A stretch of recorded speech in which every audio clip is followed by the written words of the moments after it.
Oke,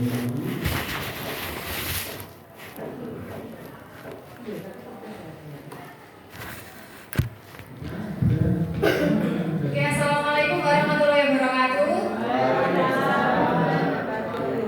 Selamat siang anak-anak. Siang. Oh, sepertinya lemas sekali ya. Iya. Ngantuk. MBT-nya sudah habis. Sudah terserap ya. Sudah terserap Masih penata. semangat nggak untuk melanjutkan pelajarannya? Masih. Oke, kalau masih saya tes dulu konsentrasinya. Kita akan berhitung ya, berhitung kelipatan 3 nanti bilang dor. Contoh 1, 2, dor, 4, 5, dor. Kita mulai dari barisan paling depan ya.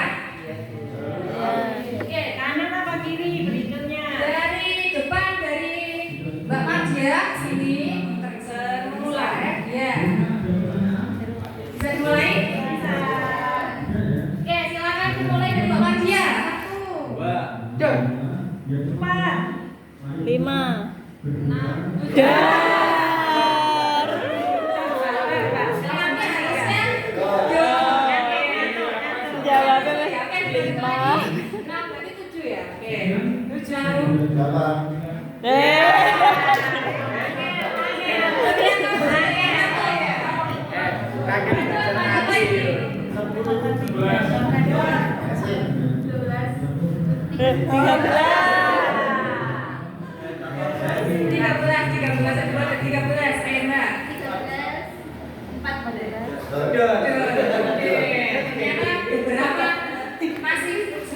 Beberapa ada yang ngantuk ya.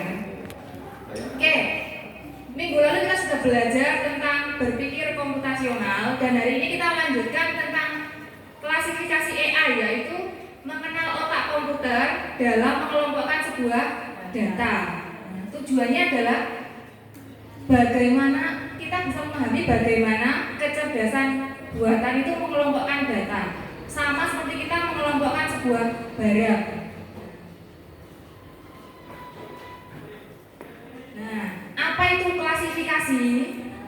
Klasifikasi adalah proses mengelompokkan sebuah barang, sebuah objek, atau informasi ke dalam kelompok tertentu berdasarkan sifat atau ciri-cirinya yang sama. Contohnya kalau di dalam kehidupan nyata, kita kan punya lemari pakaian ya, Cang ya? Nah, kita kelompokkan pakaiannya sesuai dengan jenisnya. Misalkan kemeja yang berkerah, yang ada kancingnya itu dikelompokkan jadi satu. Yang berbahan kaos kita tumpuk jadi satu. Nah, ada rok, ada celana kita jadikan satu di tempat yang berbeda. Kalau di dalam di dunia digital, contohnya itu ada email. Semua email, di email kan ada beberapa menu ya. Ada menu kotak masuk, ada menu spam, ada menu promosi. Nah, itu dikelompokkan berdasarkan ciri-cirinya. Jadi intinya klasifikasi itu adalah sebuah aturan agar semuanya tertata dengan rapi. Nah, agar klasifikasi bisa berjalan dengan baik, ada 3 elemen kunci utamanya. Yang pertama adalah data. Data itu adalah informasi yang masih mentah, yang belum diproses. Berikutnya ada fitur. Fitur ini adalah ciri khas atau kriteria yang digunakan untuk mengelompokkan. Yang terakhir ada label. Label itu bisa diibaratkan sebagai wadah atau tempatnya, tempat untuk memasukkan atau mengelompokkan datanya.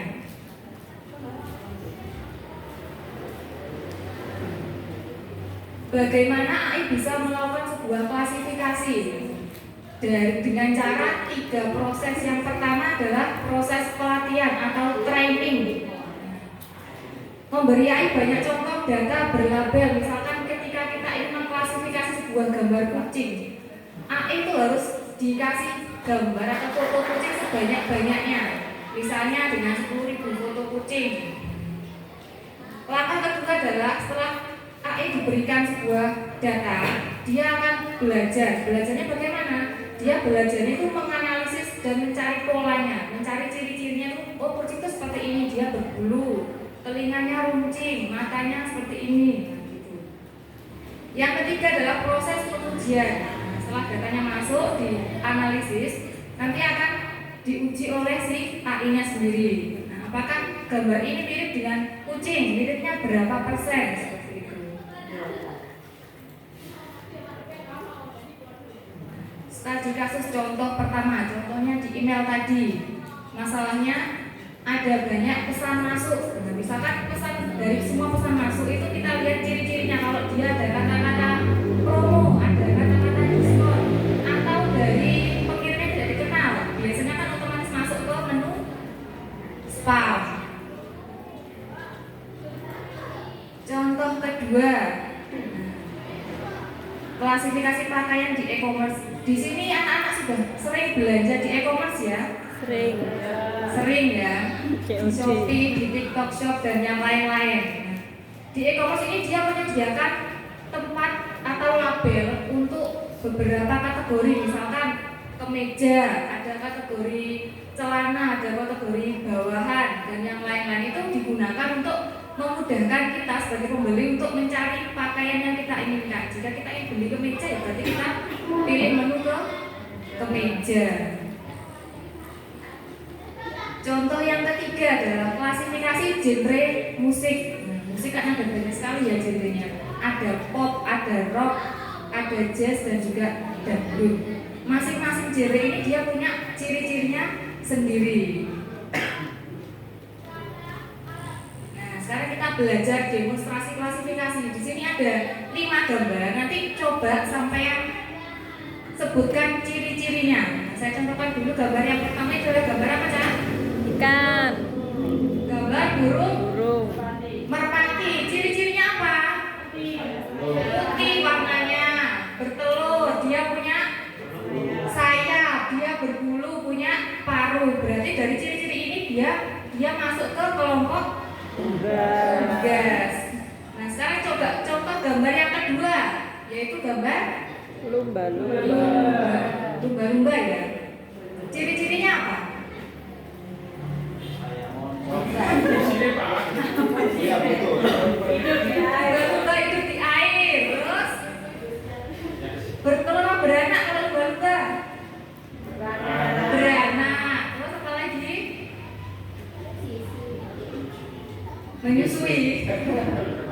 Oke, dari contoh dari ciri-ciri tadi, dia kira-kira masuk kategori mamalia, unggas atau ikan? Mamalia karena dia melahirkan, ya, bukan bertelur. Oke, gambar yang ketiga adalah gambar kucing. Ciri-cirinya lucu.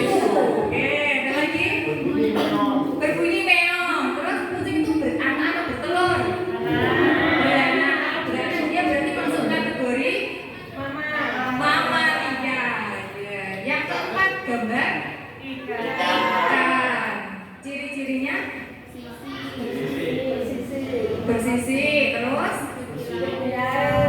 bersirip, hidup di air, bernafas dengan insan. Berarti dia masuk kategori ikan. Oke, bagus. Yang terakhir adalah gambar apa? Sapi. Ciri-cirinya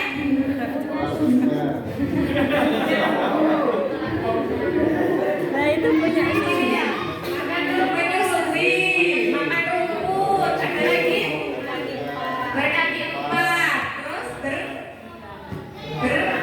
bertelur atau beranak. Jadi dia masuk kategori mamalia. ya. Oke, berarti sudah paham ya tentang cara mengklasifikasikan hewan. Nah, dari sini kita samakan konsepnya dari pengertian di kehidupan sehari-hari dengan yang di AI. Yang pertama, kalau tadi kita menyebutkan ciri-ciri hewan tadi, kalau dalam AI disebutnya dengan istilah fitur. Kalau dalam sehari-hari namanya ciri-ciri, kalau dalam AI namanya fitur. Yang kedua, kelompok. Tadi ada kelompok unggas, kelompok mamalia. Kalau dalam AI disebut dengan tabel. Dan yang